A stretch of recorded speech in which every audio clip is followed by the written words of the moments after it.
responsable de Nantes. Gloire au Seigneur. Gloire au Seigneur.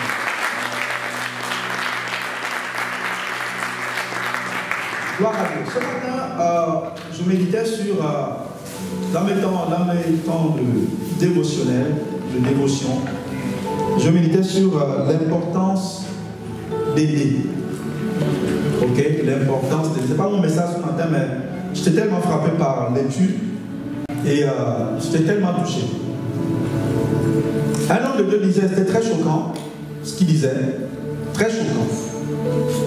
Il disait qu'on voyait un SDF dans la rue, ça, c'est vrai, ça fait pitié, mais en fait, il n'a pas suffisamment s'aimé quand il travaillait, quand il était en forme, il n'a pas beaucoup s'aimé. Parce que la vie, une des lois qui contrôle la vie sur la terre, c'est la loi de la moisson. La semence de la moisson. Tu ne peux pas moissonner où tu n'as pas semé. Okay? Et il dit que si, quand il travaillait, il avait un peu, il aidait les gens, il allait moissonner ça. C'est important de savoir aider les autres. Amen. C'est pas toujours, souvent on se relâche parce que les hommes, parfois nous le rendent par l'ingratitude, mais c'est d'abord à Dieu qu'il faut s'attendre. Mais ce qui est sûr, quand tu as semé, tu vas toujours moissonner. Alléluia. Il y a une dame qu'on appelait Rahab, elle était prostituée, une femme de mauvaise vie. Elle a vu deux personnes qui ne connaissaient pas Jéricho. Elle dit, je vais venir en aide. Elle a beaucoup moissonné. Au point de devenir les ascendants du Seigneur Jésus et d'épouser un noble monsieur. Juste parce qu'elle a hébergé des gens qu'elle ne connaissait pas.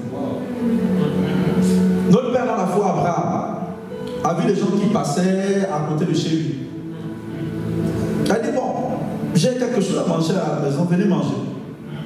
C'est là que la promesse de l'enfant, on leur a dit ça, on a dit, à telle période, tu auras un enfant.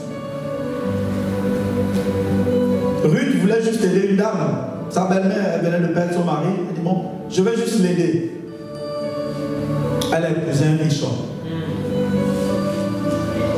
Abigail voulait juste aider un monsieur qu'on appelait David, parce qu'il fuyait et il avait besoin de nourriture. Juste aider. Parfois, on est tellement égoïste à penser juste à nos petits problèmes que le besoin qui est juste autour de nous, on l'ignore. Mais c'est le besoin qui est plus près de toi qui fera de toi quelqu'un sur terre. Amen. C'est pas juste l'argent. Aider. Héberger quelqu'un que tu ne connais pas.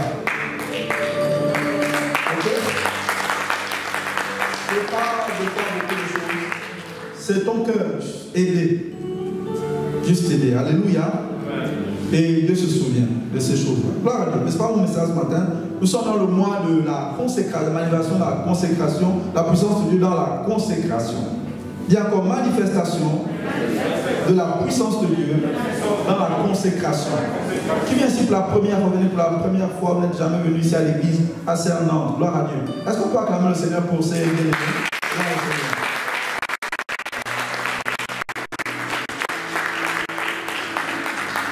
Ce matin, je parlais d'un des thèmes les plus importants de la vie chrétienne. Vous savez, le salut se préserve. Le salut se préserve et on peut perdre le salut. On peut rétrograder dans le salut. Malheureusement, lorsqu'on rétrograde, on ne le sait toujours pas. On ne le sait pas forcément. C'est à la fin que lorsqu'on voit les symptômes ou les effets extérieurs, on se rend compte que le processus avait déjà commencé.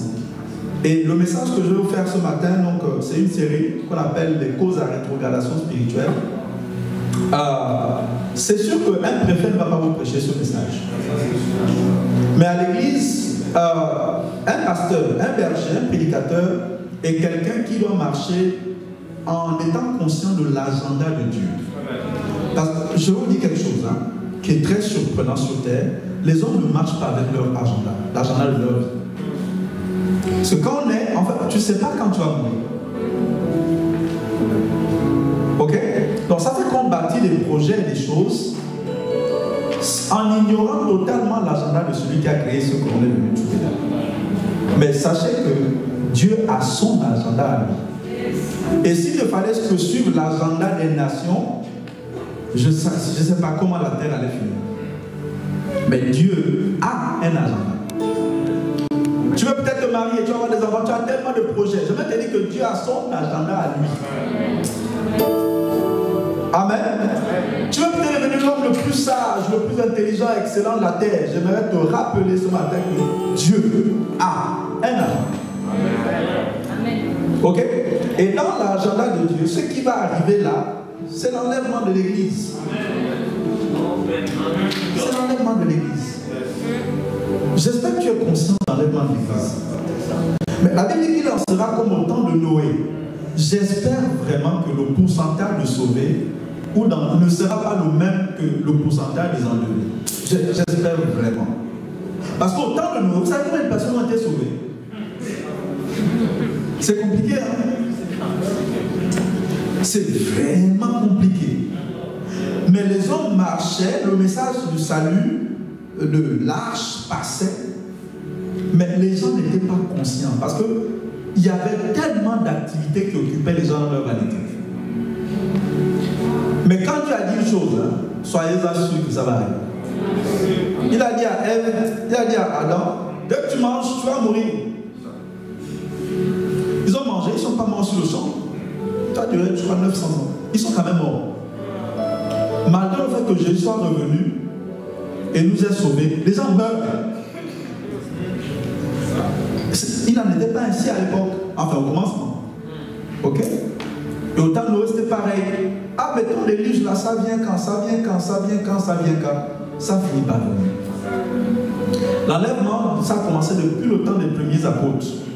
Ah, mais depuis l'enlèvement, oh, machin enlève. Donc, ça aura vraiment lieu. Aussi sûr que chacun de nous, si on n'est pas enlevé pour nous. Ok? Donc, j'espère vraiment que le pourcentage d'enlever ne sera pas que le même pourcentage de sauver au temps de Noé. Sinon, c'est vraiment grave. Mais Dieu nous a tout donné pour être prêts. Amen. Dieu nous a tout donné pour être prêts. Je me rappelle quand je suis allé au Gabon, j'ai rencontré ma mère, et chrétienne, un des exemples de ma vie chrétienne, elle a fait 2 rêves de l'enlèvement. Et elle restait.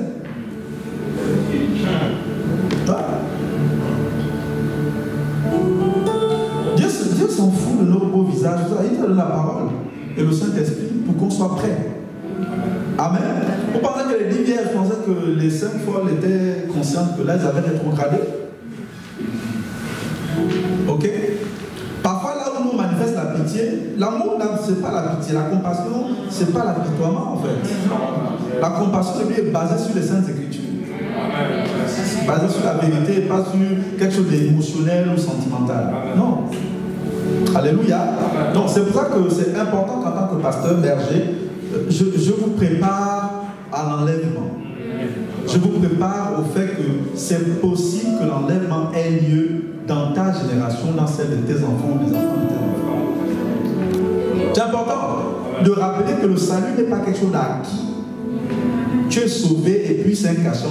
Tu peux perdre le salut. Les conditions sont très restreintes, mais c'est possible de le perdre et c'est même possible de rétrograder. Alléluia. Gloire à Dieu. Je rappelais les choses que je dis la semaine dernière. C'est quoi la rétrogradation spirituelle? Je rappelle un peu, on est sur les causes. Hein. Je rappelle ce que j'ai dit la semaine dernière. Rétrograder, une des images de la rétrogradation, c'est le fait de repartir à ses vomissures. Ok? Beaucoup ici, avant qu'on ne soit chrétien, on fait cette chose de ce monde. Rétrograder, c'est repartir à une des choses que tu faisais avant. Ok? Rétrograder, l'autre image que donne la Bible, c'est dans Jérémie 2, verset 32. Je vais dire, quoi donc? La jeune fille oublierait-elle ses bijoux? Ou la jeune mariée, sa ceinture tressée? Or, mon peuple m'oublie depuis quelques jours sans nombre. Donc, une des images de la rétrogradation spirituelle selon la Bible, c'est comme une jeune mariée qui arrive au mariage sans ses accessoires. Imaginez le jour, les sœurs, le jour de ton mariage, C'est-à-dire, on est pas ici, les pasteurs sont là, le mari est déjà là, il attend, on est en train de jouer un beau chant pour que tu rentres. Et quand on t'aperçoit, tu débarques ici, au niveau de la porte, là, tu débarques en tenue de plage. Avec des tongs. Le jour du mariage. Ou bien le monsieur, et il est en train de se préparer, ils ont fini la mairie, il dit à la mariée, je vais me changer, j'arrive. Et quand il débarque, là, il est en tenue de natation, le nageur.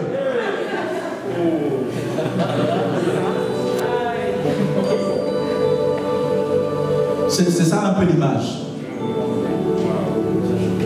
Ok? Parce que quand Jésus arrive dans ta vie, il y a tout un changement radical. Prenez l'exemple du fou de Gadara. Le monsieur se coupait, il était nu, il faisait n'importe quoi. À peine Jésus est venu, il y a eu un changement radical. On ne peut pas faire mentir au Seigneur. Il y en a qui sont, c'est juste, c'est sûr qu'il y en a qui ne sont pas sauvés. Il y en a qui n'ont jamais rencontré Jésus. Mais si tu rencontres authentiquement le Seigneur, il y a un changement radical. Maintenant, rétrograder pour le fou de Gadara, c'est repartir dormir dans les cimetières. Ok? Ça, c'est une des images de la rétrogradation spirituelle. Une femme qui sort sans ses accessoires. Beaucoup ici ne pourraient pas sortir sans leur perruque. C'est en bas, les cheveux qui sont en bas, c'est vraiment terrible. Okay?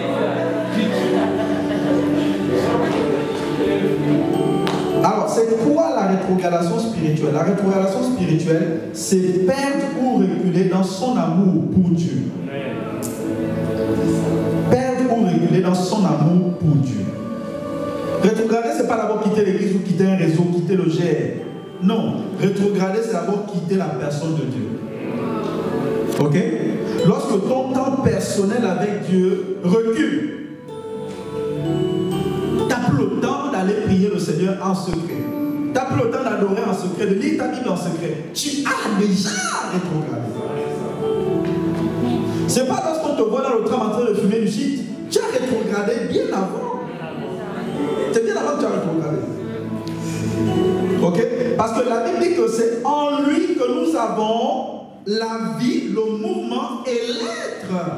Donc quand tu vois un chrétien qui a du mal à bouger pour les intérêts de Dieu, en fait il y a longtemps qu'il a rétrogradé parce que c'est en lui, pas dans le pasteur, pas dans l'église, c'est en Dieu que nous avons la vie. Dis la vie. La vie. C'est en Dieu que nous avons la vie. Dans le reste, si tu n'es pas près de lui, tu l'as zappé là-bas, ce n'est pas la vie que tu transportes. Tu transportes une maladie spirituelle. Donc quand tu vois un chrétien qui a du mal à bouger pour les intérêts de Dieu, tu ne peux pas le faire bouger. Parce que c'est en lui que nous avons le mouvement. Tu ne peux pas le faire bouger. Donc à la fin de cette enseignement, tu te rendras compte que les églises sont remplies de rétrogrades.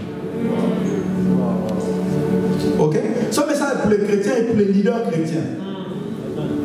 Parce que lorsque Dieu te donne un jardin ou un germe, peu importe, tu dois le cultiver. Tu dois repérer ces maladies-là, sinon les chrétiens peuvent te faire rétrograder aussi. Rétrograder, c'est reculer dans son amour pour Dieu. Lorsque venir à l'église devient une corvée. C'est-à-dire que quand tu prends le poisson, tu sors le poisson par la Loire, le poisson arrive à Paris, il y a la Seine qui est là, et tu supplies le poisson d'aller dans la Seine plutôt que d'aller dans les rues, la rue Rivoli, marcher. Lorsque ça devient dur pour certains, surtout dans le temps où nous sommes là. Non, je sais, viens au culte, non, je sais ma place à nouveau. Je sais ma place à nouveau. Je sais ma place à nouveau. C'est des signes de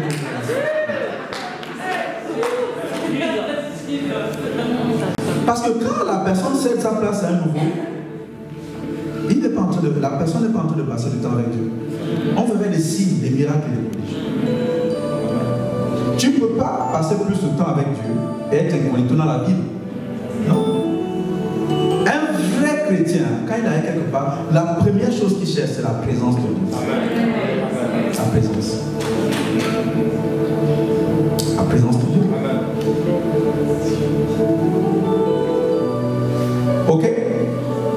baisser dans son amour pour Dieu, c'est baisser dans les intérêts même liés à sa maison. Tu ne peux pas aimer quelqu'un et ne même pas aimé être avec lui dans la même maison. Tu as vu quelqu'un qui est marié.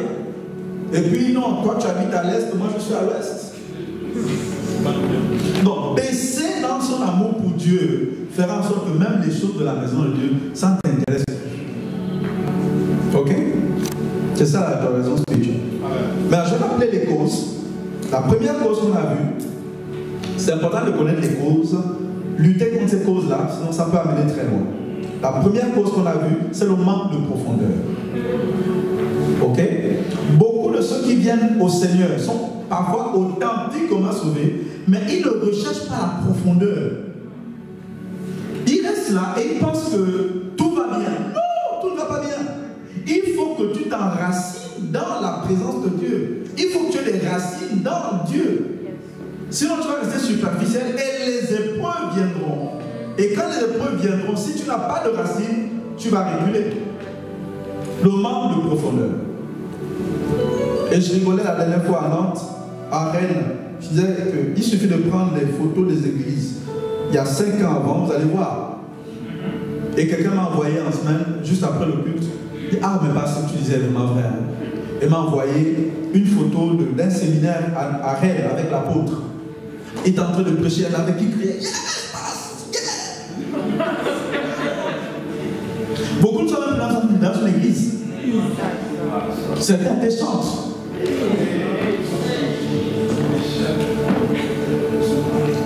Ils ne sont plus dans une église.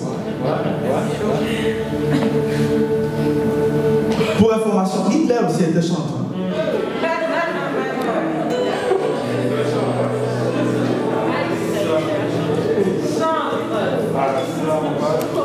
Si tu n'as pas de racines dans la présence de Dieu, je suis pasteur, je vais te le dire, tu es léger. Lundi, tu n'as pas de temps avec Dieu. Mardi, tu n'as pas de temps avec Dieu. Je parle en privé. Mercredi, tu n'as pas de temps. Jeudi, tu ne viens que dimanche ou bien le... C'est parce que je n'aime pas embarrasser les gens. Mais ce matin, avant de venir, il y a très peu qui ont eu un temps avec Dieu. Ils sont légers. Et c'est dans les responsabilités. Légers. C'est être inconscient des vents qu'il y a dans ce monde. C'est ça. Et c'est facile quand on dit, oh, Hitler, bon, c'est Hitler, il était allemand, bref. Enfin, ceux qui pensent que tous les Allemands, c'est des bonnes personnes. Qui a dit que les Allemands sont méchants? Mais si ça arrive à Hitler, tu dois réfléchir. Hitler, c'était un être humain. Qu'est-ce qui a fait qu'il te regarde comme ça? Tu dois observer et tirer des leçons que non. Ce qui a combattu Hitler peut me combattre. Ok? Le manque de profondeur. Est-ce que tu recherches des racines en Dieu? 2. Le vide.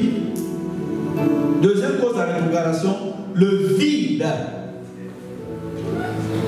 Chrétien vide. Comme des cymbales. Un chrétien doit être tout le temps rempli de Dieu. Ok?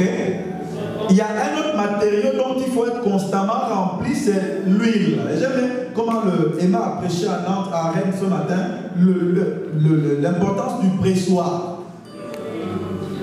Tu dois être rempli d'huile. Qu'est-ce qui a fait que les saintes vierges soient disqualifiées? Elles n'avaient pas d'huile dans leur lampe. Et l'huile typifie la présence du Saint-Esprit ou l'onction. Tu vas être bourré, chargé d'onction tous les jours. Vous avez vu comment l'apôtre a imagé l'onction qui est gelée, ainsi de suite. Quel est l'état d'onction dans ta vie? Tu vas tout le temps loin, tous les jours rempli de la présence de Dieu. Tous les jours. En tout cas, ne compte pas sur Satan pour te rappeler l'enlèvement. Il ne va pas te faire. Et ce n'est pas au journal de TF1 que tu vas entendre ça. Un jour, j'écoutais un homme de Dieu qui était en Israël et il parlait avec un juif un peu incrédule, croit pas en Jésus, tout ça. Et il dit, ah, votre Jésus, et ainsi de suite. Il a posé deux ou trois questions. Il dit, ok. Il dit, mais tu sais où la tombe de Samuel? Et il dit, oui, elle est là-bas, machin. Il dit, mais où sont les ossements de Samuel? Il dit, donc quelqu'un est venu la voler. Après, il dit, ok. Il dit, bon, je ne veux pas parler d'Élie parce que tout le monde sait ce qui s'est passé pour Élie. Ok, où est le tombeau d'Élisée? Ah non, c'est quelque part là-bas. Il dit, ok. Et les ossements d'Élisée? Il dit, non, mais il y a quelqu'un qui a volé. Après, je vois qu'il a un troisième patriarche. Et la même chose. Il a dit, mais tu vois pas que c'est bizarre qu'un voleur va de siècle en siècle juste pour venir voler les ossements des patriarches.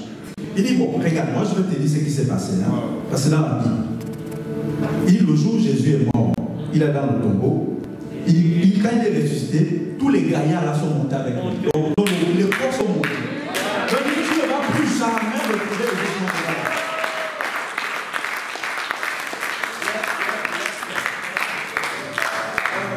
Donc il a dit, ça ne sert à rien d'aller chercher. Il a dit au Mossad que vous n'allez pas retrouver, vous n'allez jamais retrouver les ossements des gars. Allez voir les tombeaux de David, tout ça, c'est extraordinaire. Normalement, on trouve des traces au niveau des ossements des gens. Ça n'existe pas, ils sont tous montés. Ok? Donc, il ne faut pas être vide tout le temps, il faut être rempli d'huile fraîche. Dis l'huile fraîche. Ça ne veut pas dire l'huile qui est glacée. C'est l'huile qui est renouvelée tous les jours. Amen. L'huile fraîche, c'est l'huile renouvelée tous les jours. Bien, 3. Donc, dans ce livre, donc je parle l'huile fraîche, je parle la parole de Dieu. Permettez-moi la parenthèse. Qui a 3 années de vie chrétienne ici? 3 années, ça fait 3 ans que tu es chrétien. Ça fait 3 ans que tu es chrétien, tu n'as qu'une seule vie, tu es vraiment suspect. Ça c'est moi. C'est moi. Ok? Tu es très suspect. Parce que tu n'as pas un seul jean. Tu n'as pas une seule paire de chaussures. Mais tu as une seule Bible. Et si on te dit que la Bible, c'est la parole de Dieu, et que la parole de Dieu est la lumière du monde, dis-moi comment tu trouves nécessaire d'acheter 10 jeans Zara et ne pas avoir plusieurs Bibles. C'est ça. Il y en a ici un homme qui ne savent même pas où on achète des Bibles. Ils savent où est H&M, ils savent où est Zara, ils savent pas où se trouve la CLC, là où on achète les livres. Ce que moi je fais souvent à Rennes, hein, ce que je faisais beaucoup, je le fais moi parce que je suis occupé, c'est quand il y a une voix à l'église, je l'amène à la CLC. Et il y a un responsable qui m'a rappelé, il m'a dit, ah, moi, pasteur, moi quand je suis arrivé à Rennes, je ne connaissais pas, une des premières choses que tu as fait quand on se retrouve à la République, c'est de m'amener à la CLC. Ça, ce sont les signes d'un vrai chrétien. Ok? Bah, quand tu es païen, les premières choses que tu cherches, ce sont les païens. Il y en a plein, ils ne savent pas où est la CLC mondiale. Ici à Nantes. Ils ne savent pas. Ils savent où se trouvent les boîtes de nuit, ils ne savent pas où se trouve la CLC.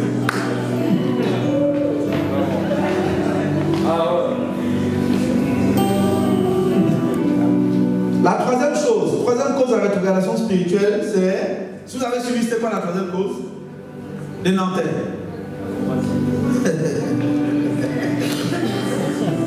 C'était quoi? La convoitise. Le fait d'aimer autre chose que Dieu. Le fait de laisser quelque chose, une personne prendre la place de Dieu dans ta vie. Dieu n'aime pas la concurrence. Dieu va être le premier et tout le temps le premier. Amen. Dès lors que Dieu a pris la place, ok?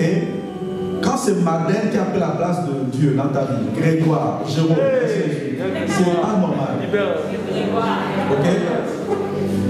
Dieu va être le premier. Et tout le temps le premier. Et on a vu la dernière fois que, je ne l'ai peut-être pas dit, on finit par s'attacher ou à rôder autour de ce qu'on aime. C'est pour ça que la Bible dit que tu vois un jeune garçon, son père lui a rien fait de mal, sa mère lui a rien fait de mal, mais il aime une jeune fille, il quitte la maison pour aller chez la fille. C'est pas ce que la Bible dit? C'est ça. Pourquoi? Parce que l'amour presse. Si ce n'est pas Dieu que tu aimes en première et que c'est l'autre chose qui va te presser. Et ça finira par se voir. C'est pour ça que quand c'est Dieu qui te presse, tu ne peux pas rester longtemps à rien à chauffer les blancs de ton église. Par contre, quand c'est l'autre chose qui te presse, tu vas bouger pour ces choses. Ça va se voir. Ça va forcément se voir. la plupart des pères des églises que vous voyez, que ce soit église à serre, quelles que soient les églises que vous voyez dans le monde, vous voyez sur YouTube, les pères sont en mouvement. Pourquoi? Parce que l'amour presse. L'amour presse. Certains sont même plus, ils ont plus de 60 ans d'âge. Il y en a qui ont même 75 ans. Ils sont plus mobiles que des chrétiens de 25 ans. Pourquoi? Parce que certains ne sont pas remplis d'amour de Dieu. C'est-à-dire que c'est Dieu qui aime en premier, mais il ne faut pas écouter ce qu'ils disent. Regarde là où cet amour qu'ils ont là les presse. Regarde là où ils sont pressés de partir. Et c'est ça qui les presse. Il y en a, c'est les fesses des sœurs dans les églises. Je suis désolé. Pardon, j'ai dit une mauvaise chose. Pardon. Désolé, pardon. Ok, je change.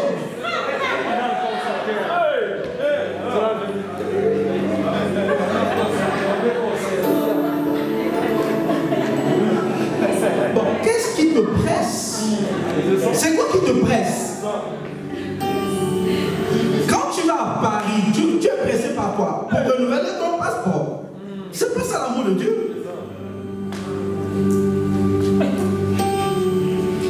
Pour prendre un visa pour aller en Turquie ou à Dubaï. C'est pas ça l'amour de Dieu. Pour aller à Saint-Marie de la cousine. C'est pas ça. Je suis désolé, c'est peut-être trop spirituel, mais c'est pas ça l'amour de Dieu. Vous pensez que Jésus allait en Samarie parce qu'il y avait un mariage en Samarie, ou bien, je ne sais pas, une fête en Samarie? Non, c'est pas. J'ai rien contre, mais c'est pas ça l'amour de Dieu.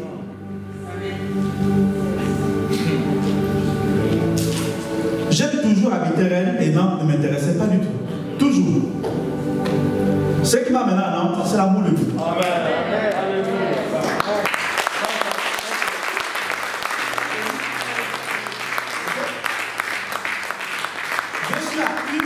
De Saint-Brieuc. Saint-Brieuc, ça me disait rien du tout. Je passais par Saint-Brieuc quand j'allais à Brest. Qu'est-ce qui m'a amené à Saint-Brieuc? L'amour de Dieu.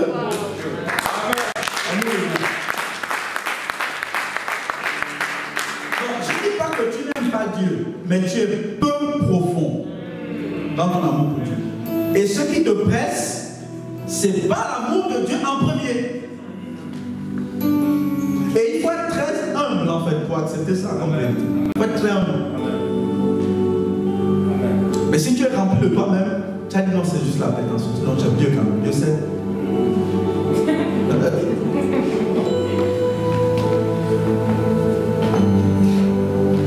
Ok.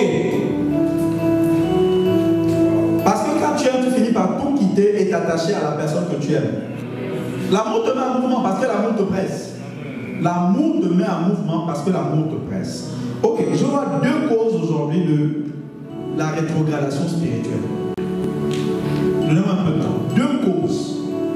Donc, on a vu trois, je vais aller à la quatrième et à la cinquième cause. La quatrième cause de la rétrogradation spirituelle, c'est l'amertume. L'amertume. Bitterness. L'amertume. C'est quoi l'amertume? C'est un sentiment durable de tristesse mêlé de rancœur. Ok? L'amertume est un sentiment durable. Ok? De tristesse mêlée de rancœur. Tout le monde sait ça, c'est quoi rancœur? Voilà. Et l'amertume peut être due souvent à une humiliation, une déception ou une injustice. Ok? Donc, à quoi l'amertume est? L'amertume est due, pour résumer, aux offenses. Quand vous voyez un chrétien rétrogradé, hein, ce qu'il a été, c'est parce qu'il a mal géré les offenses. Qui a déjà été offensé un jour dans l'église? Ok. Donc, mal gérer des offenses peut te rendre amer. Et l'amertume peut te couper de la grâce. Et aucune personne dans cette salle ne peut vivre sans la grâce de Dieu. Si Dieu décide de vraiment faire la justice, droit, ça va être compliqué. Ok? Donc, une personne amère est une personne qui se coupe facilement de la grâce. Vous allez voir que lorsque quelqu'un vous a offensé et qu'on n'a pas pardonné, vous avez tendance à vous écarter de la personne. Quand quelqu'un vous a offensé, c'est-à-dire que ce n'est pas avec lui que tu iras au Starbucks. C'est vrai ou pas? En général, lorsqu'un chrétien est offensé dans un GR, dans un réseau, dans une église, il a tendance à vouloir changer l'église ou changer le réseau ou se couper des autres. Ok? Mais ce n'est pas une bonne stratégie. Parce qu'aucun organe de ton corps ne peut vivre séparé du corps. Ça va? Et quand tu es chrétien, tu appartiens à un corps. Donc, séparé du corps, il n'y a pas d'autre solution que la mort. Essayez de faire avec... Prenez même l'oreille, coupez l'oreille, vous laissez ça quelque part, tu dis bon, je vais vérifier ce que le pasteur a dit, si c'est vrai. Vous allez voir, l'oreille va plus fonctionner au bout d'un jour, 2 jours. Ok? Qui est content d'avoir ces 2 oreilles sur la tête? Oh, je suis très content. Donc, un chrétien qui a été offensé et qui ne guérit pas rapidement, qui ne gère pas bien ses offenses. Prenez le bouquin de l'apôtre sur l'usure. Est un chrétien qui a tendance à se couper des autres et à s'exposer à la rétrogradation spirituelle. Ok? C'est pour ça qu'il est important d'apprendre à guérir rapidement. Ok? Il faut apprendre à guérir rapidement des offenses. C'est pour ça que l'amertume est l'une des causes de divorce dans les couples. L'amertume fait que tu baisses en amour. Et c'est lié aux offenses. Ça, tu vas voir quand les deux se prennent la tête. Non, en 1900, tu avais fait telle chose. Tu n'as même pas le jour là, tu m'avais écrit telle, tu m'avais crié dessus, tu m'avais jeté le manteau et tout ça, machin. Tu m'avais poursuivi avec les talons en plein gare, on était en train de voyager. Là, à Paris, tu as pris le talon, tu m'as poursuivi pendant que j'étais en train d'acheter le ticket. Les deux sont passés longtemps. Ok? Ça fait que quand la personne garde des offenses, elle a du mal à aimer comme au premier jour. C'est pour ça que beaucoup de groupes, quand ils commencent tout feu, tout flamme. Mais quand les offenses arrivent, pam, c'est fini. Ça vient rétrograder l'amour qu'ils avaient l'un pour l'autre. Ok? Et vous savez que souvent quand on parle d'offense, on pense juste aux autres. À l'église, quelqu'un de l'église, ou le mari, ou l'autre. Sauf Dieu. Vous savez que Dieu peut vous offenser. Vous pouvez être facilement offensé par Dieu. Et là, c'est grave. Mais ça peut arriver. Comment on peut être offensé par Dieu lorsque l'exaucement tarde? Ça n'a rien à voir avec le responsable qui n'a pas prié, ou la soeur, ou quelqu'un, mais c'est parce que Dieu a sa façon de fonctionner. Dieu est souverain et tu attends quoi. Ok? Parfois, les gens peuvent être offensés par ce que j'appelle les surprises de la vie. Les surprises de la vie. Là où tu es assis, là, tu penses tout connaître de la vie. Enfin, l'impression que tu dégages, tu connais tout de la vie. Mais la vie est chargée de surprises. Qui avait prévu le coronavirus dans le parcours. C'est chargé de surprises. Donc, les gens rétrogradent parfois à cause des surprises de la vie. Je connais un pasteur qui est vraiment passionné par Dieu. Un jour, il a pris, je ne sais pas, c'est 21 jours de jeûne et prière. Il s'est retiré. Quand il est sorti, on vient lui apprendre que ça, il vient de perdre son enfant. Les surprises de la vie. Pensez que David avait prévu qu'Absalom le trahisse un jour. Les surprises de la vie. Parfois, tu marches avec une personne, tu crois que c'est ton meilleur ou ta meilleure amie. À cause de 6 mois. Les surprises de la vie. Quelqu'un te dit non, je te promets le mariage. Je ne veux pas te lâcher. Si ton cœur est brisé, je te donnerai mon cœur. Et je vais amener ma fille à la place. Les surprises de la vie.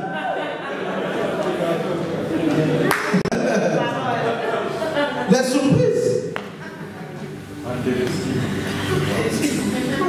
On appelle ça les surprises de la vie. Tu crois rencontrer la personne, mais tu la vie est chargée de choses. Et tu dois préparer ta mentalité à ça pour que en fait, sinon si tu es trop naïf, tu peux dire bon Seigneur, reprends-moi de ce compliqué là. Je suis vraiment une de Dieu. Les surprises de la vie. Certaines surprises sont dues à la souveraineté de Dieu et ça on ne peut rien faire. Personne n'a élu Dieu, personne. Ok? Il fait comme il veut, il a son agenda. Certaines surprises peuvent être dues à nos erreurs, des mauvaises décisions, un enchaînement de mauvaises décisions. Pas amener des surprises. Là maintenant c'est la naïveté. Quand tu prends la décision et que quelqu'un t'a dit non, là c'est la mauvaise décision, en fait tu vas arriver quand tu as pris l'ascenseur à 5, quand tu as appuyé, tu vas forcément monter. Ok? Et certaines surprises sont dues à la méchanceté de l'homme ou à l'humanité des gens. Un médecin qui lit des bistouri dans le ventre de quelqu'un alors qu'il est opéré, ça arrive beaucoup dans les hôpitaux. Ou la seringue dans le ventre. Ah, pourquoi tu n'as pas enlevé la seringue? Ah, on a recousu. Je me rappelle quand ma femme est accouchée, on était dans la salle de travail et il y a une jeune interne là, que Dieu la bénisse, et elle est venue, elle dit allez on va mettre la péridurale, allez bam. Elle dit ah mais j'ai toujours mal hein. Non ça marche au bout de... Ok d'accord. Le temps passe, ben, ça marche, non ça marche pas, ok. Ils ont peut-être 3 essais comme ça. Et puis on nous a fait croire que ça marchait. Et après quand le médecin, la dame qui coiffe un peu tout arrivé, elle a pris le pouls, la tâté, elle dit mais qu'est-ce que tu as fait?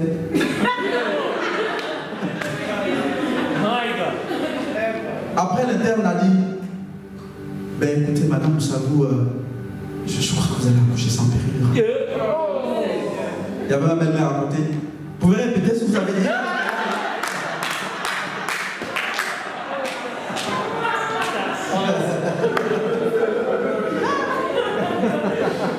C'est l'humanité des gens, c'est l'humanité. C'est pour ça que tous les matins, il faut prier que les hommes ne fassent pas des erreurs sur quoi? Seigneur, ta grâce sur ma vie, ta grâce sur ma vie, ta grâce sur ma vie.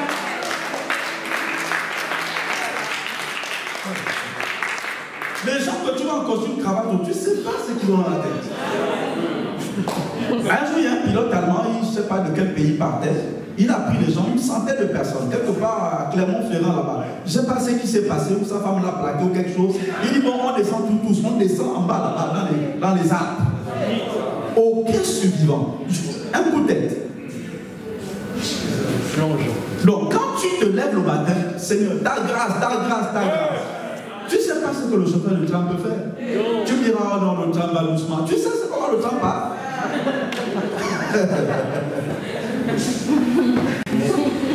J'ai rien contre les hôpitaux, mais beaucoup meurent dans les hôpitaux par erreur médicale. C'est beaucoup plus que tu ne penses. Ok? Les surprises de la vie. Les surprises de la vie peuvent dire aussi à la méchanceté des démons. Parce qu'on n'est pas seul ici, il y a du monde.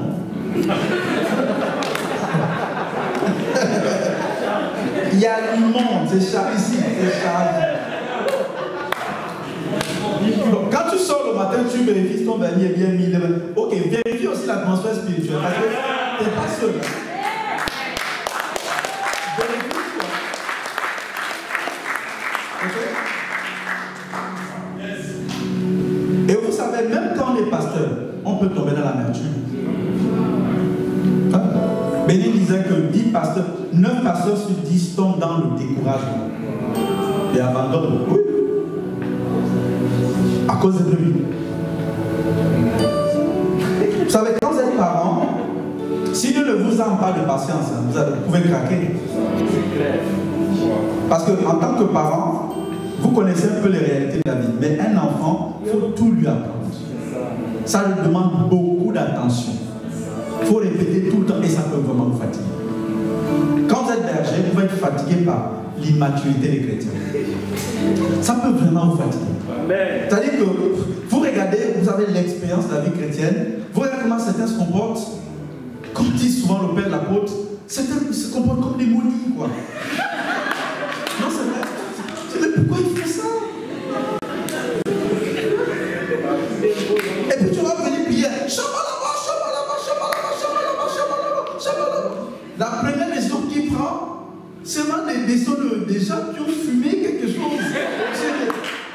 est-ce qu'il priait? Comment tu peux prendre une décision comme ça après la prière? Parce que quand tu es berger, beaucoup de personnes que tu encadres sont immatures et n'ont pas la réalité des choses importantes. Donc ils vont faire des priorités vraiment. Si tu ne le gardes pas ton cœur, tu peux être amer. Et décider comme beaucoup parfois de bergers qui disent je vais rester dans mon coin. Okay. Si je ne gardais pas mon cœur, j'allais même peut-être arrêter l'implantation des églises. Parce que, contrairement à ce que vous pensez, beaucoup de chrétiens, ça ne leur dit rien du tout. Ça ne leur dit rien. L'église où j'ai grandi au Gabon, le credo c'est pas plus de 500 mètres pour qu'une brebis trouve une église. Pas plus de 500 mètres. Et c'est pas normal qu'une brebis parcourt 500 mètres pour aller prier son Dieu. C'est pour ça qu'H&M n'a pas qu'un seul magasin. Ok? C'est pour ça que Burger King peut même planter un truc derrière chez toi. Parce qu'il te voit tout en commerce. Burger King dit non, vaut mieux en commerce. Il y a un truc directement chez elle, derrière. Si Burger King comprend qu'un seul restaurant Burger King en France n'est pas assez, quand tu ne comprends pas qu'une seule église à serre, c'est pas assez.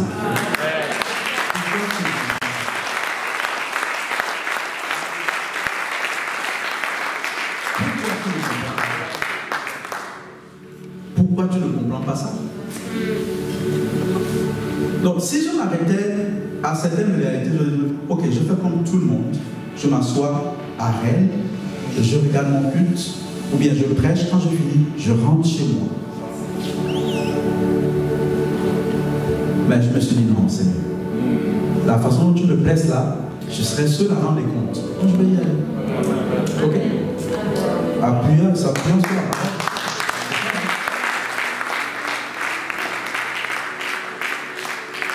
Ok. Comment sortir de l'amertume?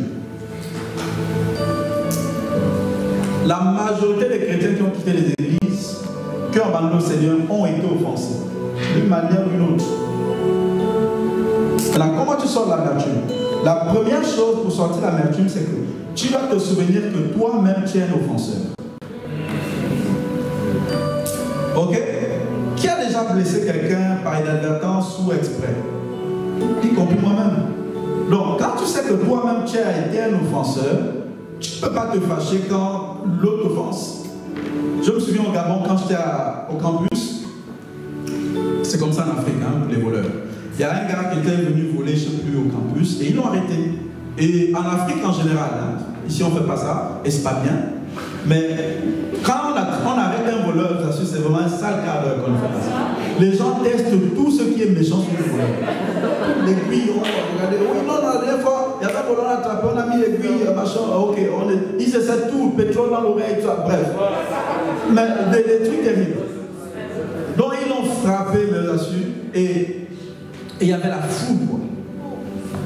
Et ils ont enlevé ses habits, on l'a laissé en boxer. Et il avait son pantalon à côté avec son téléphone portable. Quand la ville le frappait, on dit bon ok, tu peux rentrer chez toi. Donc quand il s'est rhabillé, il a pris son pantalon. Quand il fouille les poches, il n'y a plus de téléphone portable. Donc il dit oh, maman, volez mon téléphone portable. Et quand il a dit ça, mais il ne fallait même pas qu'il le dise quoi. Les gars sont revenus et disent ah, donc ça te fait mal. Ça te fait mal de perdre ton téléphone portable. Ils l'ont frappé encore.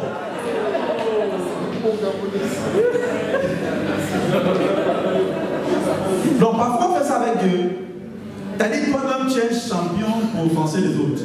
Mais une seule personne t'offense juste un tout petit peu, tout le quartier doit savoir que alors la personne a été offensée. Toute la ville doit être au courant que ah, là où est-elle là, elle offensait où. Mais quand toi tu offenses, on ne fait pas ça. Donc quand tu es offensé, souviens-toi de toutes les fois où tu as offensé les autres. Ça te rend humble. C'est pour ça que la Bible dit pardonne-nous nos offenses comme. Donc avant de me pardonner, effectivement, je me souviens que j'ai offensé aussi. Voilà. Ok? Important, si tu veux te marier, rester marié longtemps. La deuxième chose, c'est de pardonner comme Dieu te pardonne. clés du mariage, c'est le pardon. Une des grandes clés. Tu vas dans les 5 clés du mariage, ça dit c'est dans les 5. Le pardon. Ok, donc, 1, tu te souviens que tu es offenseur. 2, tu pardonnes comme Dieu t'a pardonné. Ça veut dire quoi? Est-ce que quand tu vas demander pardon à Dieu à midi, il te pardonne à 18h? Non. Non.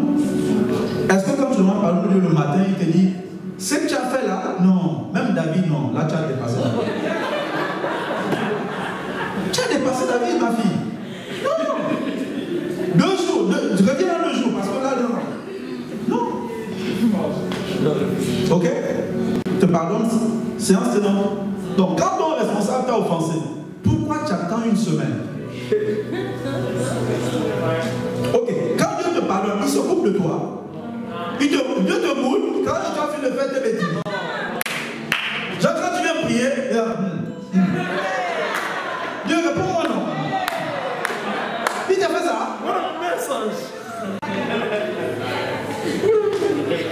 Il te parle toujours. Tu es comme Dieu, l'homme soit comme Dieu. Ok? Quand tu as pardonné à quelqu'un, tu n'as pas besoin de t'occuper de la personne, tu deviens mystérieux. Quand la personne te pose des questions, tu deviens mystique, c'est-à-dire tu comprends plus ce que l'autre dit. Juste parce que l'autre doit savoir que là tu es offensé, qu'il te faut un peu de temps pour revenir à tes états. Tu n'as pas besoin de ça. Reviens maintenant. Quand Dieu t'a pardonné, je dois pardonner comme tu le pardonnes. Okay? Je dois pardonner comme Dieu me pardonne. Si on comprenait ça dans les mariages seraient longs. Regardez, Adam, il n'a pas lâché Ève. Bon, il n'avait pas de choix, mais il n'a pas lâché Ève. Il n'y avait pas d'autre option. Il n'a pas lâché. Et le bug qu'elle a fait, c'était un gros bug. Jusqu'aujourd'hui, ça continue.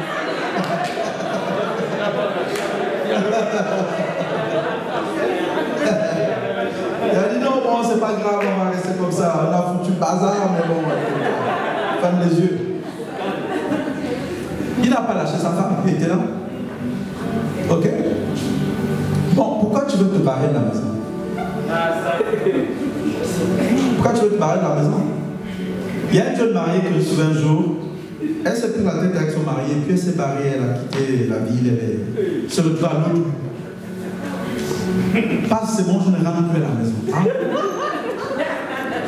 Tu es où? Non, là j'ai quitté la ville, là, je suis à telle ville. Ok? Je vais écouter, prends d'abord tes bagages et puis repars d'abord là-bas et puis on va parler.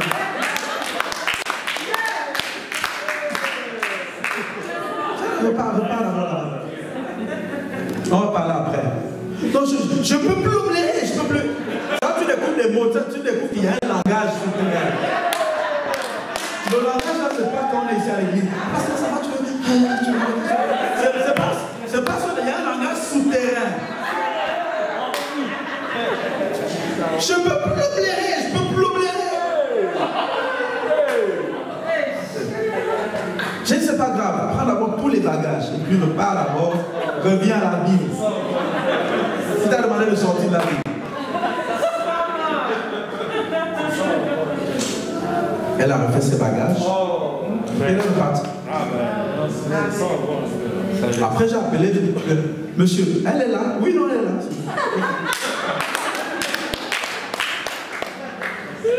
Et aujourd'hui, elle est correctement mariée. Elle est...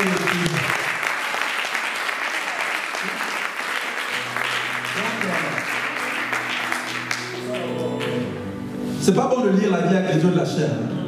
Là où tu gesticules, tu es là, tu t'agites, c'est rien, il n'y a rien. Ok?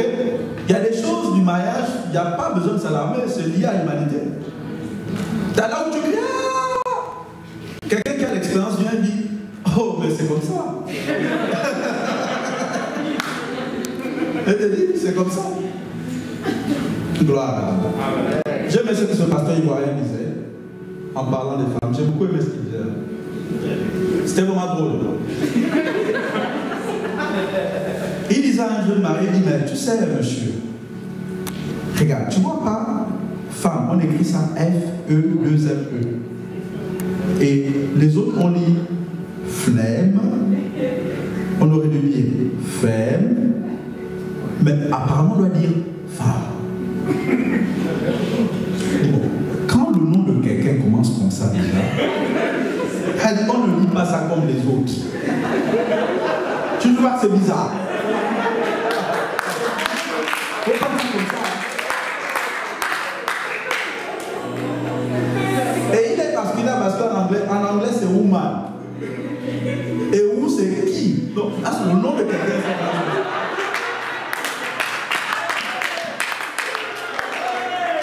Donc il a dit petit. Il a dit ici c'est attention. Trop agité là les célibataires. Ici c'est mystique.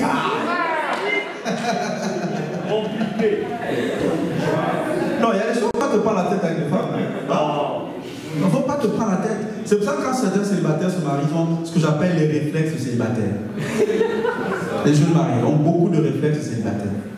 Tu les vois, c'est vraiment des célibataires 100%. Mariés. Ok. C'est-à-dire qu'il faut t'associer aux bonnes personnes. Ok, bien. Je vais continuer sur la deuxième et la dernière cause. La deuxième et la dernière cause. Qu'est-ce qui fait que beaucoup de chrétiens rétrogradent? Donc la quatrième, c'est l'amertume. Je donne les clés pour sortir de l'amertume. Ok? Le pardon. Et la cinquième cause de la rétrogradation spirituelle, c'est le péché. Matthieu 24, 12. Matthieu 24, 12.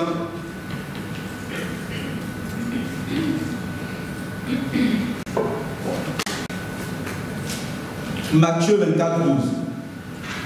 Et parce que l'iniquité se sera accrue, la charité ou l'amour du plus grand nombre se refroidira. Pourquoi les gens se refroidiront dans leur amour pour Dieu? Parce que l'iniquité sera grande. Dans les temps de la fin, il y aura des nouveaux concepts de péché, c'est-à-dire les derniers cris de péché.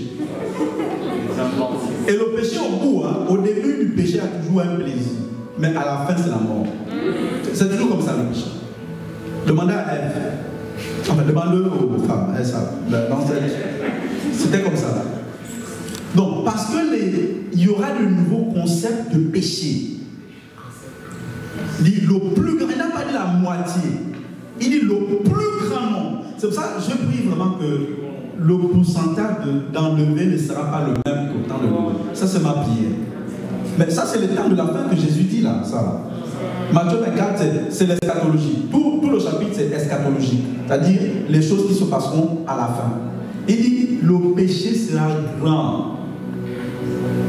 Que même les chrétiens disent, ah non, là, à mon époque, les voix de lui n'étaient pas comme ça.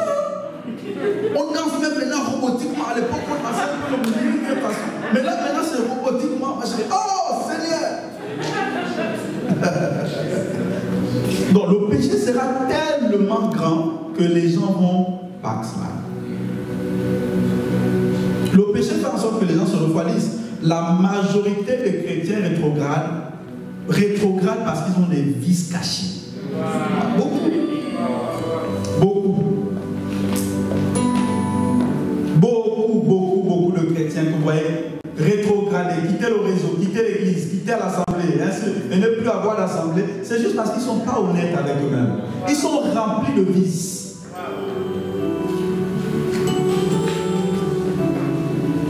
J'écoutais un jour le pasteur Mohamed qui conseillait un couple.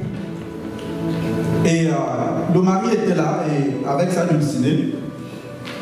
Et pendant qu'il conseillait le mari, il avait eu un entretien avec le pasteur Mohamed en secret. Après, il a eu avec les deux. Et puis il conseille le mari, il dit non, tel problème là, voilà, tu fais comme ça. Et le problème du marié, c'est qu'il était sadomaso. Enfin, il avait des tendances sadomaso. Et quand il a révélé ça, la femme était dit, quoi? Elle ne savait pas que le gars avait ça dans sa tête. Tu n'as pas remarqué à chaque séminaire sur le mariage, il y a toujours, quand on pose des questions en privé, il y a toujours un qui pose des questions. L'homme peut porter des talons, aller prendre les menottes. La question revient toujours. Mais c'est un chrétien qui pose la question. C'est un chrétien qui. Mais ça revient, tu n'as pas remarqué? Tu n'as pas remarqué? À à chaque séminaire quasiment, quand il mettait les questions dans la corbeille, il y a toujours un chrétien. Non, ça, c'est sûr que le gars est toujours là. Mais c'est la même question.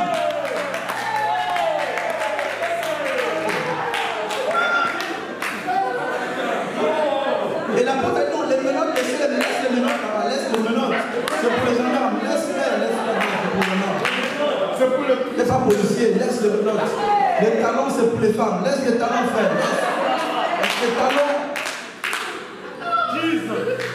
Les gens sont remplis de vices.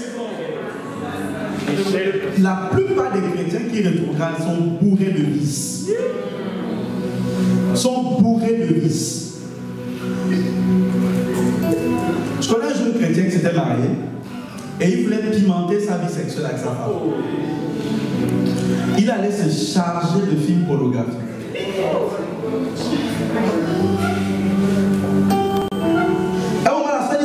C'est pas dit, non, mais dans le film là-bas, c'était passionnant.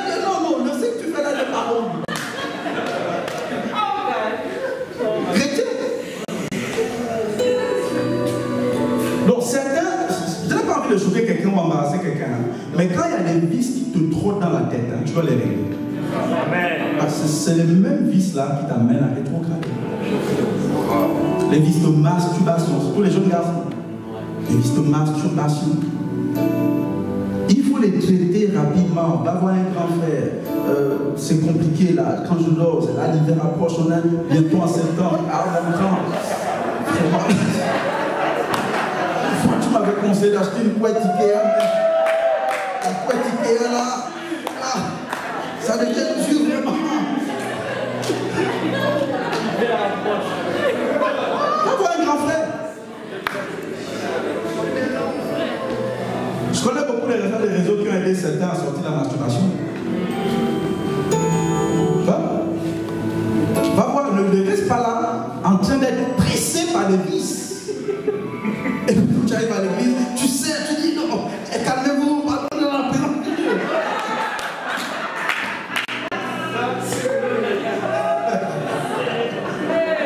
Attendez à la fin du culte quand on sera à la maison. N'exposez pas ça ici, s'il vous plaît. Non, va voir quelqu'un qui est passé par là, ou même qui a la sagesse pour ça. Amen. Proverbe 1, au verset 10. Proverbe 1, 10. Ok, mon fils, si les gens malfaisants veulent t'entraîner, ne leur cède pas. Parfois, on ne pêche pas seul. Et souvent, on ne pêche pas seul. De la même façon, on marche en groupe en Christ. Souvent, on pêche en groupe, en duo. Ok, souvent, on ne pêche pas seul. Donc, là, si on veut t'entraîner dans le péché, ne fais pas ça. Il n'y va pas. Ne cède pas, ne te laisse pas entraîner. Ok?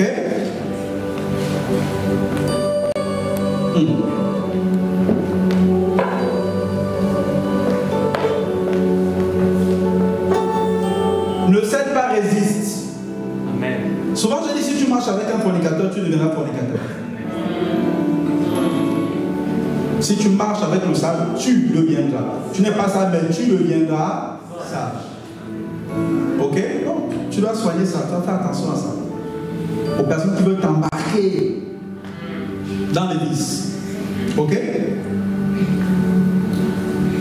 Comment tu sais que le péché a tellement pris la place dans ta vie et peut t'entraîner dans la rétrogradation? C'est par exemple lorsqu'on est en train de prêcher sur les situations de péché, tu es embarrassé. Embarrassé au point où tu penses que le pasteur est en train de parler de ta vie. Et il y a parfois certaines personnes qui disent non, toi tu allais révéler, mais tu es pasteur. J'ai entendu ça, ça fait longtemps que je prêche. En fait, tu allais dire ma vie au pasteur. Je n'ai rien dit. Il dit, mais comment il parle de ce que je fais de A à Z? C'est pas la bonne réaction. Moi, lorsque le pasteur Isaac prêchait et que ça me touchait directement, j'allais me repentir. Je ne savais pas le voir. Certains, souvent arrête, j'ai vu des fois où on m'a bloqué à la fin d'un culte quelque part. Viens, pasteur, viens, je dois te parler. Mais qu'est-ce que j'ai fait? Pourquoi tu as dit ça? Tu parlais de moi. Pourquoi tu as fait telle chose? C'est de moi que tu parlais. Donc, quand un pasteur parle d'une situation qui te concerne, ne fais pas la tête comme ça. Non, tu dis, Seigneur, je vais te dire avec tout à l'heure. Ok?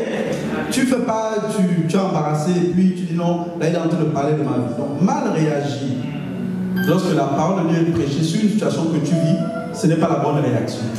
Parce que le but, un des buts de la parole de Dieu, ou un des rôles de la parole de Dieu, est de nous purifier. Purifie-les par ta parole. Ne vous attendez pas à ce que je parle toujours des anges, la puissance des anges, tout ça, les anges guerriers, les anges messagers, tout ça. Je peux prêcher dessus, mais ce n'est pas tout ce que vous vivez tout le temps. C'est ça. Ok? Ce n'est pas un ange qui va te purifier, c'est la parole de Dieu. Et pour que la parole te purifie, il faut que je la prêche. Certains ont même besoin de la parole marteau. Parce que la situation est devenue forteresse. Là, c'est plus juste 5 minutes de message, c'est une parole avec des exemples un peu plus crus. Et qui viennent comme un marteau. De Genèse Apocalypse, Dieu ne parle pas toujours de façon voilée. Surtout dans l'Ancien Testament, des fois c'est très cru. Ok? Des fois, quand il parle des troubles, il parle d'un âne sauvage. Dieu. Tu vois, les exemples qu'il prend, c'est des exemples vraiment crus. Une parole marteau. Ok? Proverbe 6 du verset 16 à 17. Proverbe 6 du verset 16 à 17. Il y a 6 choses que l'Éternel déteste. Je disais l'autre fois que si vous aimez vraiment Dieu, vous devez savoir ce qu'il déteste. Ok? Qui est intéressé par savoir ce que Dieu déteste? Ok. Ne veux pas me dire que non, Dieu déteste le café. C'est là. Voici ce que Dieu déteste. Ok? Et même celle dont il y a en horreur. Première chose, les yeux hautains. Ok? Quand les yeux sont hautains, il y a le mépris dans le cœur. Les yeux hautains, on parle de look, c'est pas tant. Parce que certaines soeurs, quand elles mettent les trucs sur les yeux, c'est comme si elles sont hautaines. Mais quand tu dis d'enlever, tu vas voir, elle a les yeux normaux, elle est bien. Ok? Elle n'est pas hautaine. Mais certains trucs qu'elles mettent là, ça fait on dirait qu'elle te prend le haut. Mais alors que non, c'est juste qu'elle a pris la mauvaise qualité. Un truc un peu plus haut. Ok? Bien, les yeux hautains, la langue menteuse, les mains qui versent le sang innocent. La langue menteuse amène à ça, verser le sang innocent. En fait, le gros truc même, c'est le mensonge. Vous serez choqués de voir comment beaucoup de chrétiens mentent. J'étais pas conscient de ça avant. Et c'est un truc qui a commencé à me surprendre et qui a fait. J'aurais pu rétrograder à cause de ça. Il y a beaucoup de chrétiens qui mentent. Et il y en a qui vivent le mensonge. Et leur vie, c'est que du faux. Quand il te parle des origines, ses origines, là où il vient, son pays d'origine, tout est faux.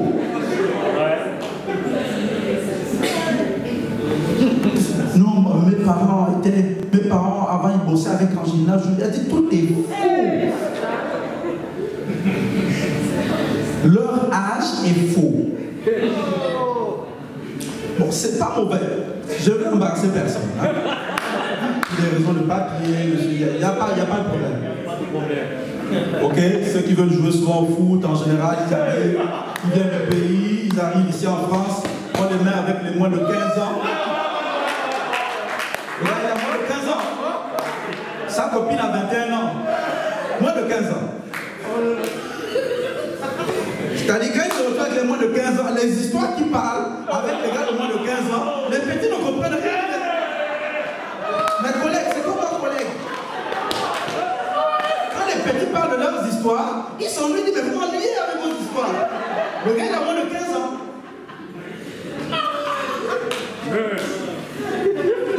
C'est-à-dire tout, il y en a qui vivent le mensonge. Tu la vois avec une bague, une bague de fiançailles, elle n'est pas fiancée du tout. Tout est faux. C'est faux, c'est tout dommage. Les lunettes de vue, il n'a pas de problème de vue.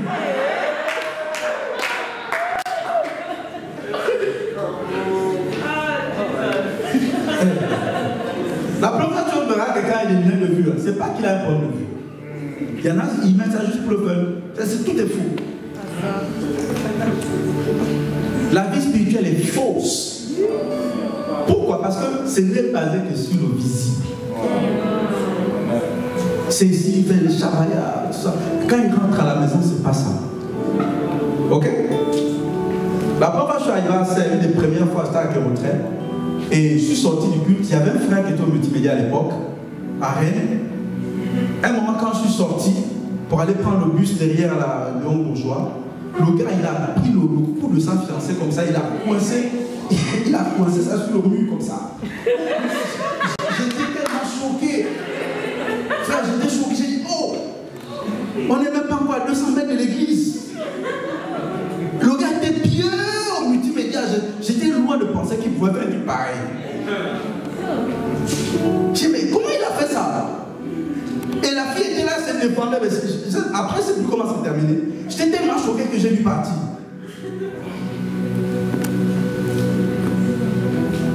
Et tu es un boxeur à la maison, tu viens ici, tu fais le pied. À la maison, tu es un boxeur. Tu fais la pieuse, à la maison, tu voles. Vous savez, la vérité, c'est pas, comment il faut dire, c'est pas une qualité. La vérité n'est pas une qualité. C'est pas un accessoire de chrétien. La vérité est une arme de guerre. C'est une arme de guerre. C'est une arme de guerre. La vérité est une arme de guerre. C'est-à-dire que c'est pour ça que quand tu mens, fais attention parce que tu mens une fois, tu mens deux fois, tu mens et tu te retrouves à pratiquer, c'est-à-dire le mensonge. C'est ça. Un jour, tu rencontreras le Père. C'est pas un truc, non, machin, tu dis, non, la vérité est une arme. Ça veut dire quoi? Est-ce qu'on sait à la maison, dans ta famille, au quartier, est-ce que tu es connu pour quelqu'un de sincère? Il y a des chrétiens, tu lui poses une question, tu parles avec lui, la première chose qui sort sur le mensonge. C'est systématique, c'est réflexe. Pourquoi? Parce que c'est de l'abondance du cœur que la bouche parle. C'est-à-dire que le cœur est rempli. C'est ce que je vous dis, il y en a qui ne mentent pas, il y en a qui vivent le mensonge. Leur film est une pièce de théâtre. Quand il sort le matin, et c'est ce que la Bible appelle les hypocrites. Et le mot hypocrite en grec, c'est des joueurs de théâtre, c'est ça en fait. C'est acteur. C'est-à-dire quand il se lève le matin, il dit bon aujourd'hui je vais jouer Lucky Luke. Aujourd'hui c'est Lucky Luke, c'est le rôle de la journée. Lucky Luke. Le lendemain il dit bon, je change. Comme on a les masques, ce serait Zorro. Aujourd'hui je dis Zorro.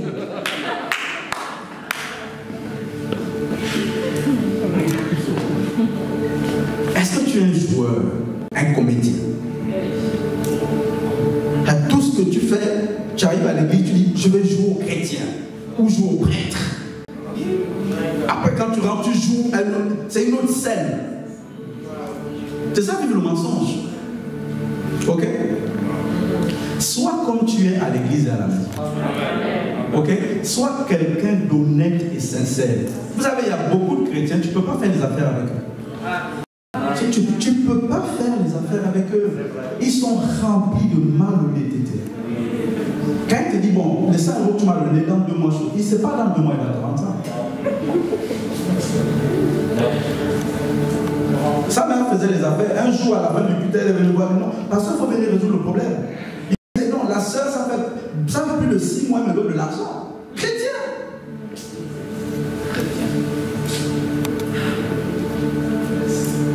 Selon moi, si il y avait beaucoup de chrétiens dans certains pays africains, il y aurait moins de corruption aux élections. Si c'est des pourcentages, je vois 70% des chrétiens dans tel et tel pays. Parce que, ok, les dirigeants ne sont pas chrétiens, d'accord, mais les gens qui sont dans les bureaux de vote, il faut se rendre les chrétiens. Donc, est-ce que tu es quelqu'un de sincère et honnête? Au point où tu considères la vérité comme une arme, c'est-à-dire que quand ça sort, le premier qui jaillit tout de suite, c'est la vérité. Ou bien tu peux faire le masque du mensonge pour garder ta réputation saine. Il faut vivre la vérité. c'est une arme. Tu dois vivre ça. Tu es quelqu'un de sincère et honnête avec toi. Quand tu fais une promesse à quelqu'un, tu tiens la promesse. Tu dois être un homme de parole, une femme de parole. Tu ne peux pas venir mentir.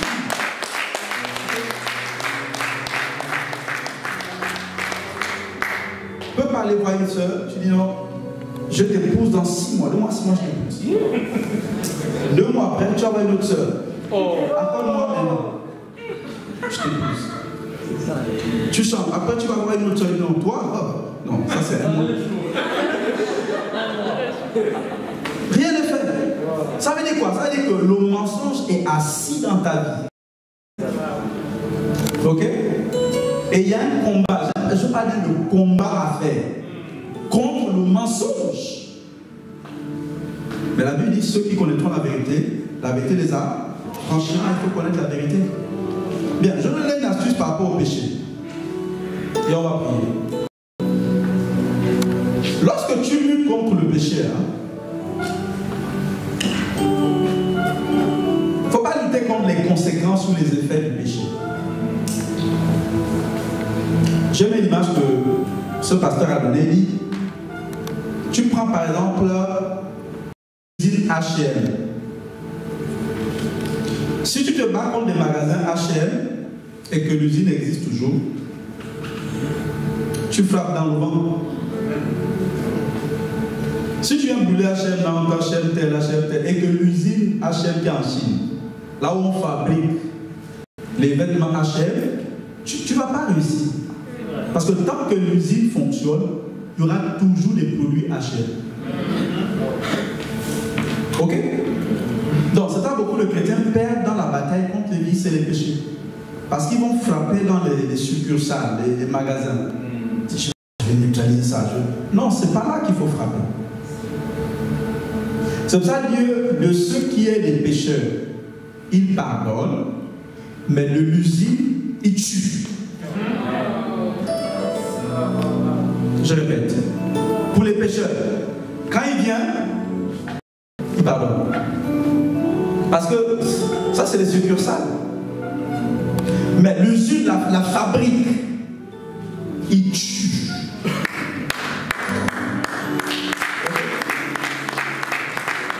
Donc, ne joue pas avec ça. Les effets, je ne dis pas qu'il ne faut pas t'en foutre, mais ce n'est pas ça l'essentiel. L'essentiel, c'est la fabrique, l'usine qui fabrique ça. Et ça s'appelle la chair. Parce que la chair, c'est la collaboratrice directe de Lucifer. Donc, la chair, il ne faut pas aller demander pardon pour ta chair. Crucifie-la. Crucifie-la. Lorsqu'un vice commence, il va encore vers le terre, avant qu'il ne devienne dragon, neutralise-le à la base. Sinon, ça demandera trop d'efforts. Ok? Ne joue surtout pas avec la chair. C'est un complice de Satan avec toi. Mauvais collaborateur. Il n'y a pas 10 000 solutions pour la chair. Il faut la crucifier. Il faut la tuer. Ok? Que ce soit les péchés de paresse, les péchés de mensonge, de fausses excuses, de toutes ces choses-là. Il n'y a pas 10 000 solutions. C'est achever la chair. Seigneur, je neutralise ma chair. Je la crucifie, Seigneur. Dans le nom de Jésus. Et là, je ne laisse aucun espace vital à la chair. Je viens, je la siège, Seigneur. Je l'environne. Seigneur, laisse ce combat. Je vais le gérer. Tu l'as géré pour moi à la croix. Mais là, je m'en charge. J'ai les clés, Seigneur, pour dominer nos vieillards. Seigneur, c'est un combat de vie ou de mort. Je ne laisserai pas de la mort venir, Seigneur, faire mentir les visions et les prophéties que tu as à mon sujet. Je ne laisserai pas le vieillard venir faire mentir la volonté parfaite de Dieu dans ma vie. Je vais traiter l'histoire là à la racine. Amen. Je vais traiter ça à la racine. Je vais la frapper à la tête, cette terre. Je vais l'immobiliser. Je vais paralyser la société. Je vais paralyser le complice. Et l'espion diabolique qui est dans ma vie, Seigneur, qu'on appelle chair, C'est un combat que tu fais tous les jours. L'apôtre dit, je maîtrise, j'ai peut-être durement mon corps ou ma chair, de peur qu'après avoir prêché aux autres, je ne sois disqualifié, c'est-à-dire que je ne rétrograde. Donc qu'est-ce que je dois faire? Je dois traiter durement mon corps. Or, avec le combat de la chair, c'est sans pitié. C'est sans pitié. Ce n'est pas le responsable à prier, je fâche pour le responsable, la responsable. Non! Le responsable à prier, ça, c'est venu flatter ta chair au point où la colère, l'orgueil, qui sont tous l'embarras de la chair, montent et tu laisses ça dans ton âme. Tu laisses ça venir faire n'importe quoi. Non! Quand tu rentres à la maison, tu dis Seigneur, maintenant le combat commence. Le combat commence.